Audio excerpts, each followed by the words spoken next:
Welcome to my review of how things stand in the Under-20s World Rugby Championship after the pool stages. So we've had 3 rounds of games so far. In Pool 1 we had New Zealand, Wales, Ireland and Georgia, and Ireland must have come in thinking that it was going to be a real tough battle. You've got New Zealand, who are the current champions and the most successful side at this level ever.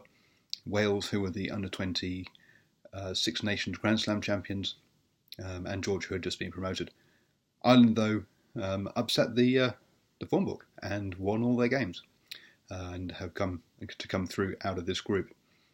New Zealand lost to Ireland and then also failed to get a bonus point against Wales, coming second in the group with 10 points, but that was not enough to come through as second best loser.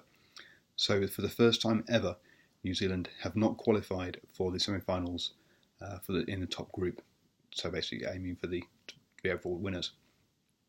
New Zealand and Wales will go into the middle group of teams. Every team gets to play 3 pool games to then play off and some form of final game, and then all the teams get ranked from 1 to 12, with the 12th team being relegated and down. So New Zealand and Wales are in that middle group, and Georgia have gone into the bottom group.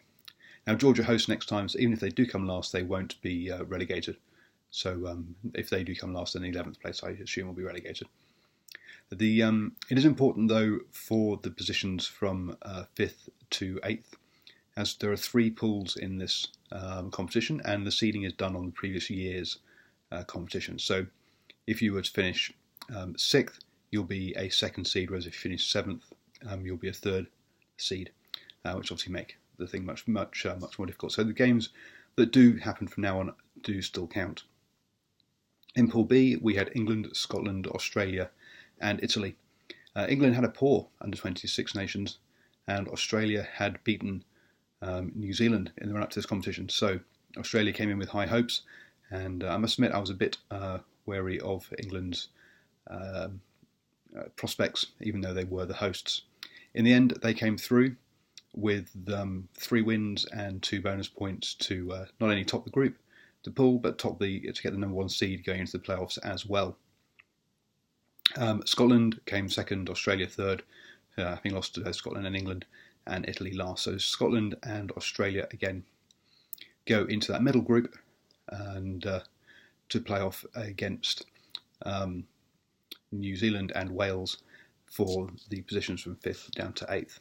And England goes in as top seeds into the Cup, and Italy are in the bottom group, along with Georgia so far. Pool C was South Africa, Argentina, France and Japan. And I must admit, I thought South Africa were the team that would come through, but in the end, they lost to Argentina, and Argentina topped the group and qualified in 3rd as 3rd seeds. South Africa came through as 4th seeds because they got 3 bonus points to New Zealand's 2. So that game against Wales really hurt New Zealand, and so they qualified for the championship playoffs. France and Japan out of this group both ended up in the bottom group, so no one from this pool ended up in the middle tier competition. So that leaves Georgia, Italy, France and Japan in that bottom group. And obviously with Georgia hosting next time, they can't be relegated. So France, Japan or Italy will get relegated down, with Samoa getting promoted as they won the competition in Zimbabwe earlier this year. So that's how the pool stages finished. So let's run through the pairings then. So Georgia will play Italy in the 9th to 12th semi-finals, and France will play Japan.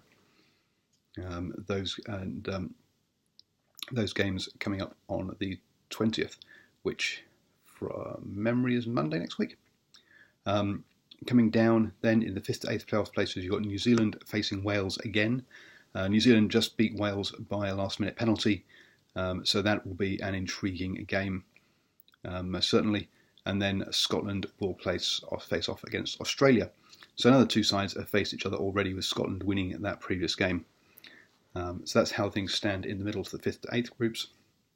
And then for the finals, for the championship, you got Ireland facing Argentina and England facing South Africa.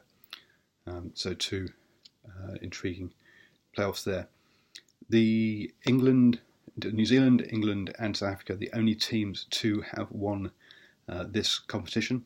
So there will definitely be, with Ireland facing Argentina in the semi-finals, there will definitely be one team in the final who could win it for the very first time, and which will be this I think has been, as I said before, has been the most competitive under-20s competition that I can remember.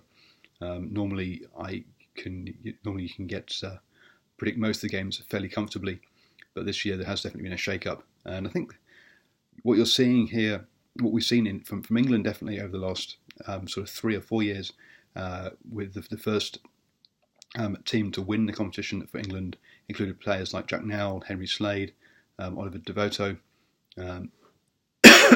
Jack Clifford. So we saw that the great investment in the academies in England paid off, and was showing at this level, and they've gone on to play for the England's senior side. I think the sides like Ireland and Argentina, countries have figured this. Wales, Ireland, and Argentina have figured this out and have been putting much more effort into their academies, and you're seeing that come through the quality of play here.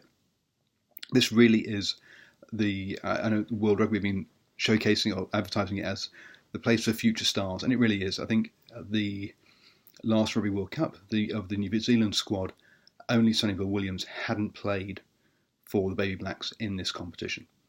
So you see that this is actually this really is the pathway for the next senior players.